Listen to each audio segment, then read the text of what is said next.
Asante sana ndugu zangu wapashaji wa habari wa maredio na mitandao mbalimbali za ujamii kwa kuweza kunipa nafasi ya kuwakumbusha ndugu zetu wanatufuata kupitia kazi yenu juu ya jambo mbili kubwa katika mwezi huu, siku za usoni ndani ya diocese yetu ya Goma.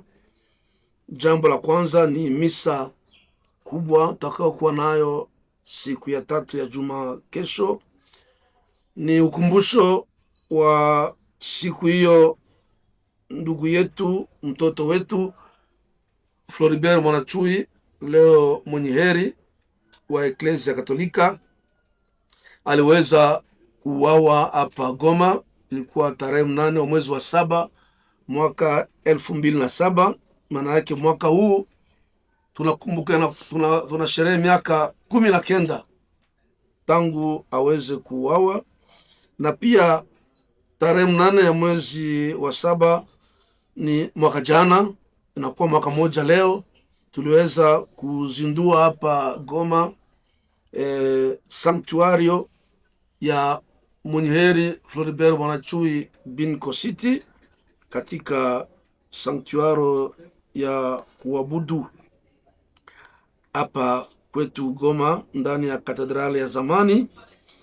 Na pia mwaka tarehe hiyo 8 ya mwezi wa 7 mwaka huu takumbuka kama inakuwa mwaka moja tangu Papa wa Roma, Papa Leo wa 14 aliweza kumtaja ndugu yetu Floribert Mwanachui bin Kositi kuwa mwenye heri wa Eklesia Katolika takatifu ya Roma. Hiyo jambo ni kubwa sana kwa ajili yetu, tuweze kukumbuka ushahidi wa maisha ya Floribert Mwanachui bin Kositi, tuweze kuongozwa, kuangaziwa katika maisha yetu na imani yake na namna yake ya kuishi na juhudi alikuwa nayo. Alikuwa mtu mwenye hana woga, hana haya ya kuweza kusudia imani yake pa kufikia kuweza kubali kutoa maisha yake, kumwaga damu yake kwa ajili ya ndugu zake, ndugu wa hapa Goma, vile tunajua hadithi ya maisha yake. Na pia tunapenda kupitia Floribert Mwanachui bin Kositi kupatia vijana mfano katika maisha yao. Unajua vijana wanakomaa wakiiga watu wenyewe, wanaona kama ni mifano kwao.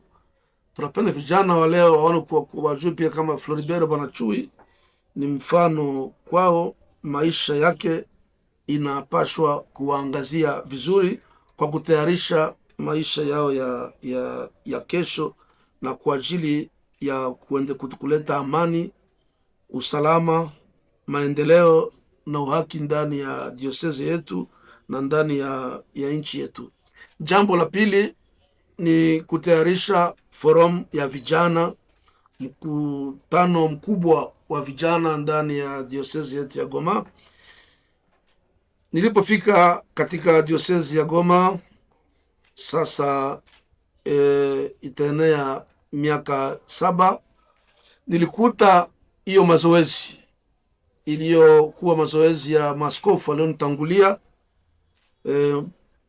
akina baba askofu Theophile Kaboy na Faustino Ngabu mwenye leo tunamkumbuka kwa anakuwa marehemu. Wao walianzisha hiyo mikusanyo ya vijana, mikusanyo mikubwa ya vijana wa diocese kwa kuweza kufikiri juu ya maisha yao, juu ya shida za maisha yao. Mimi nilipofika niliweza kutia tu mkazo kwa mikusanyo hayo, kwani najua kama ni nafasi kwenye vijana wanajifunza kuishi pamoja katika undugu, katika mapendo na katika usalama. Vijana wanatoka katika majamaa zao, na hata wengine wanafika wa madini mbalimbali, wa kanisa zingine, wa makabila mbalimbali, wanakutana pamoja, wanasali pamoja, wanacheza pamoja, wanaimba pamoja, wanamshukuru Mungu pamoja, na ile yote ni nafasi ya kuweza kujifunza kuishi pamoja katika undugu, kama vile katika mapendo, bila unafiki na bila ubaguzi ndani ya maisha ya vijana. Mwaka huu tumechagua kwenda kuweka kikao hiko hapo Ruchuru na Kiwanja, kwani vijana wao peke waliomba hiyo. Walisema, askofu, tunazoea kufanya mkusanyo wetu wa vijana hapa Goma, tupo katika mafungo makubwa, tungependa kwenda nje ya mji wa Goma. Na ni vile katika fikara tukatatua pamoja na kundi la kitume cha vijana na wito ndani ya diocese, tukasema tunaweza kwenda Ruchuru na Kiwanja, kwani miji mikubwa na kuna nafasi ya kuweza kupokea vijana na walimu wao juu ya mkusanyo huo wa vijana. Mimi mwenyewe binafsi nilienda paka Kiwanja na Ruchuru, nikakutana na wazazi wa Ruchuru, vijana wa Ruchuru, nakutana pia na wakubwa wa serikali pale Ruchuru, wakubwa wa askari jeshi pale Ruchuru.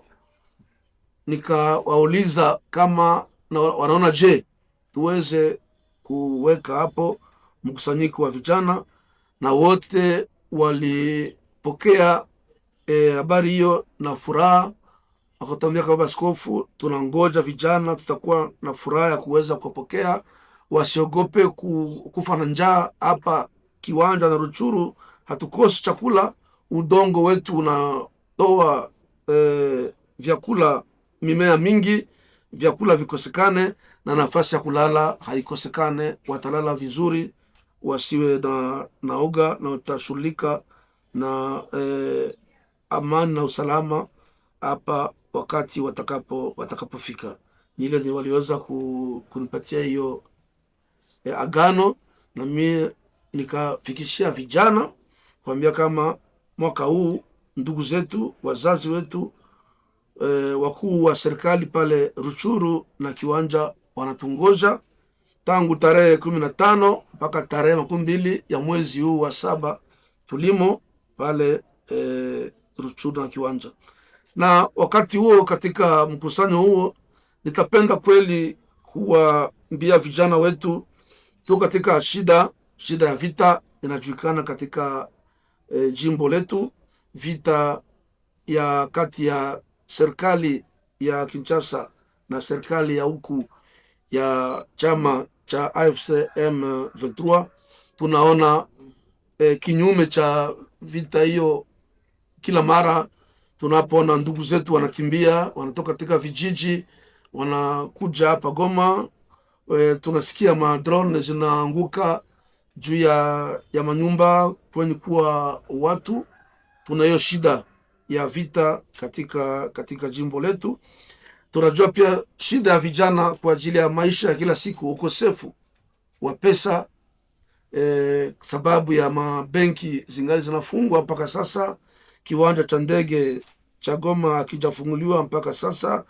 Vijana wana kazi, kwani watu wengi walikuwa wanapana kazi ni ndugu zetu wafanya biashara, walikuwa wanapana kazi nyingi, na serikali pia ilikuwa inapana kazi kwa vijana. Lakini sasa serikali imefunga viwanda vingi ndani ya diocese yetu. Wandugu wengi wafanya biashara wamekimbia, manake vijana wengi kwa sasa wako katika ukosefu wa kazi, katika ule umaskini.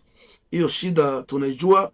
Kuna shida nyingine ya vijana yani kuwaelekea wenyewe siku ya leo, ni hiyo shida ya kukunywa pombe za makali na kuvuta bangi inayoharibisha mafikiri yao, inayoharibisha akili yao.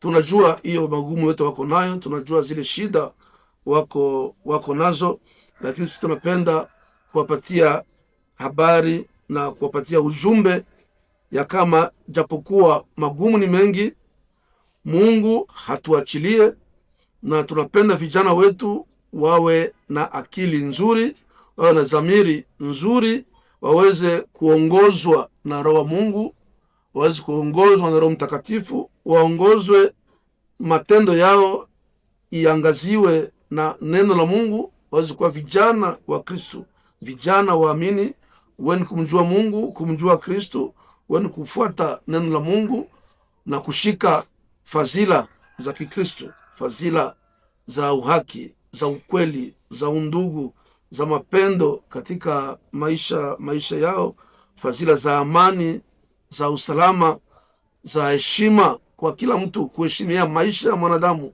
kuheshimia uzima wa mwanadamu, kuheshimia mwanamke, kuheshimia mazingira na kulinda mazingira.